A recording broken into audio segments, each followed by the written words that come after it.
26 अक्टूबर की सुबह इजराइल के 100 फाइटर जेट विमान ईरान की सीमा में घुसते हैं। 20 से अधिक ठिकानों पर हमला करने के बाद अचानक ऐसा क्या होता है कि इजराइल तुरंत हमला रोकने के आदेश दे देता है। ईरान का वो कौन सा हथियार है जिसे देखकर इजरायली सेना भाग खड़ी होती है। अगर आप अंतर्राष्ट्रीय मीडिया पर नजर रखते हैं तो आपको ऐसा महसूस होगा जैसे इजराइल ईरान पर हमला करके उसे खत्म कर चुका हो। इजराइल ने ईरान पर हमला क्या किया, मानो पूरी दुनिया एकजुट होकर ईरान के खिलाफ युद्धाभ्यास करने लगी। लेकिन ईरान ने एक बार फिर से इजराइल को उसकी औकात दिखा दी है। अपनी पूरी ताकत लगाने के बाद भी इजराइल ईरान का बाल भी बांका नहीं कर पाया है। इजराइल के 100 लड़ाकू विमानों ने ईरान के सैकड़ों सैन्य अड्डों और रॉकेट फैसिलिटीज पर हमला किया, जिसे ईरान ने नाकाम बना दिया। इतना बड़ा हमला करने के बावजूद भी इजराइल ईरान के एक मच्छर को मारने में भी कामयाब नहीं हो पाया। और ये तब है जब इस पर होने वाले इस हमले को खुद इजरायली प्रधानमंत्री नेतन्याहू लीड कर रहा था। नेतन्याहू की बुज़दिली का अंदाजा इसी बात से लगाया जा सकता है कि जब उसने ईरान पर हमला करने के आदेश दिए तो वो खुद बंकर में जाकर छिप गया ताकि ईरान कहीं उसे ही निशाना न बना दे। याद रहे कि हसन नसरुल्लाह की मौत के बाद ईरान ने इसी महीने 1 अक्टूबर को 200 से अधिक बैलिस्टिक मिसाइलों से हमला करके इजराइल के आयरन डोम की धज्जियां उड़ा दी थी। ईरान के इस हमले ने उस तिलिस्म को भी तोड़ दिया था कि इजराइल पर कोई हमला नहीं कर सकता। इजराइल ईरान को अपना सबसे बड़ा दुश्मन मानता रहा है। वो जानता है कि जब तक मिडिल ईस्ट में ईरान है तब तक वो अपने ग्रेटर इजराइल के मंसूबे को पूरा नहीं कर सकता और न ही फिलिस्तीन पर कब्जा कर सकता है। इजराइल ने सोचा था कि वो ईरान पर 2-4 रॉकेट दागकर दुनिया के सामने हीरो बन जाएगा। ये हमला उसने अपनी साख को बचाने के लिए किया था, लेकिन इस हमले ने उसकी बची कुची इज्जत को भी मिट्टी में मिला दिया है। ईरान के डिफेंस सिस्टम ने इजराइल का ऐसा मुकाबला किया कि उसे चंद घंटों में ही ईरान छोड़कर भागना पड़ा। हमले की थोड़ी देर बाद ही इजराइल ने खुद ऐलान कर दिया कि वो जंग बंद कर रहा है। ये पहली बार है कि युद्ध करने आई फौज खुद कह रही है कि हम युद्ध नहीं करेंगे। इजराइल शेर की तरह आया था, लेकिन ईरान ने उसे गीदड़ बनाकर वापस भेजा है। आखिर क्या वजह रही कि जिस इजराइल को दुनिया की सुपर पावर अमेरिका का समर्थन हासिल है वो ईरान से भाग खड़ा हुआ? तो इसका सीधा सा जवाब है ईरान की युद्ध क्षमता और उसका डिफेंस सिस्टम। ईरान के पास ऐसे ऐसे हथियार हैं जिनका मुकाबला कर पाना किसी के लिए भी मुमकिन नहीं है। पिछले दिनों टाइम्स ऑफ इंडिया ने खबर प्रकाशित की थी और बताया था कि ईरान के पास एक ऐसा हथियार है जो न्यूक्लियर बम से भी ताकतवर है। अमेरिका ने इसे मिस्ट्री वेपन का नाम दिया है।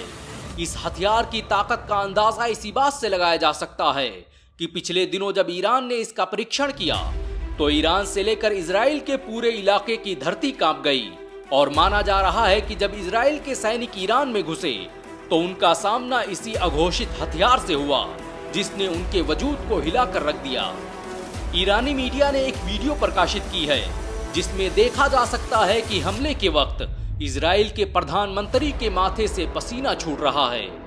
नेतन्याहू जानता है कि उसने ईरान पर हमला करके बहुत बड़ी गलती की है और इसका खामियाजा उसे आने वाले समय में भुगतना पड़ेगा। 2018 में फॉक्स न्यूज ने जब नेतन्याहू से पूछा था कि इजराइल के लिए सबसे बड़ा खतरा कौन है तो नेतन्याहू ने कहा था ईरान, ईरान, ईरान। नेतन्याहू ने 3 बार ईरान का नाम लेकर बता दिया था कि ईरान कोई छोटी मोटी शक्ति नहीं, बल्कि ये वो देश है जो बड़ी ताकतों के लिए भी काल बन सकता है। ईरान किसी भी मामले में इजराइल से पीछे नहीं है। अगर अमेरिका इजराइल का साथ देना बंद कर दे तो ईरान अकेले दम पर इजराइल को उसकी औकात दिखा सकता है। इजराइल ने जैसे ही ईरान पर हमला किया उसके तुरंत बाद ही अमेरिका ने बयान जारी कर दिया कि अगर ईरान जवाबी कार्रवाई करता है तो अमेरिका इजराइल का साथ देगा। दरअसल इजराइल अमेरिका का एक अघोषित बच्चा है जहां से वो मिडिल ईस्ट को कंट्रोल करना चाहता है ताकि वो मुस्लिम देशों के तेल और दूसरे संसाधनों पर कब्जा कर सके। इराक, ईरान, गाजा, अफगानिस्तान में जितनी भी उथल पुथल हुई उनमें इजराइल की जमीन का जरूर इस्तेमाल किया गया। सोचने वाली बात है कि अमेरिका मिडिल ईस्ट और ईरान से 12,000 किलोमीटर दूर है, लेकिन उसने यहाँ पर 70 सैन्य अड्डे बना रखे हैं और ये इतना सब कुछ बस एक देश के लिए है और वो है ईरान। अमेरिका और इजराइल ने जिस मुस्लिम देश में सबसे ज्यादा जासूस प्लांट किए वो ईरान है।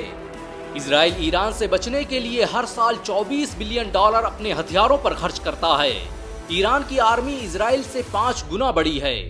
इजराइल के पास जहां 1,70,000 एक्टिव सैनिक हैं, वहीं ईरान के 6,70,000 सैनिक मैदान कारजार में विजय पताका फहराने के लिए काफी हैं। ईरान के पास 65,765 बख्तरबंद गाड़ियां हैं, जो इजराइल के मुकाबले में 22,000 ज्यादा हैं। ईरान के पास 3,000 से अधिक बैलिस्टिक मिसाइलें और 101 जंगी बेड़े हैं, जो उसे दुनिया का सबसे ताकतवर मुस्लिम देश बनाते हैं। International institute for strategic studies की रिपोर्ट के मुताबिक ईरान वेस्ट एशिया में सबसे ज्यादा बैलिस्टिक मिसाइल, क्रूज मिसाइल और ड्रोन रखने वाला देश है। इजराइल के पास जहां 1370 टैंक हैं, वहीं ईरान के पास टैंकों की संख्या 4000 के करीब है। वहीं अगर सबमरीन की बात करें तो ईरान के पास 19 और इजराइल के पास 5 सबमरीन हैं। अगर अमेरिका इजराइल की मदद न करे तो ईरान अकेले दम पर इजराइल को उसकी औकात दिखा सकता है।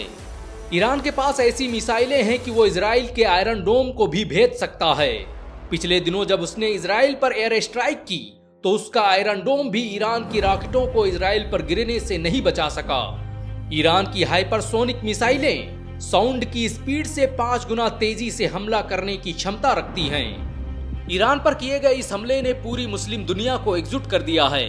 यहाँ तक कि सऊदी अरब जैसा देश भी ईरान के साथ खड़ा नजर आ रहा है। सऊदी अरब ने एक बयान जारी करते हुए कहा कि ईरान पर हमला अंतर्राष्ट्रीय नियमों का उल्लंघन है।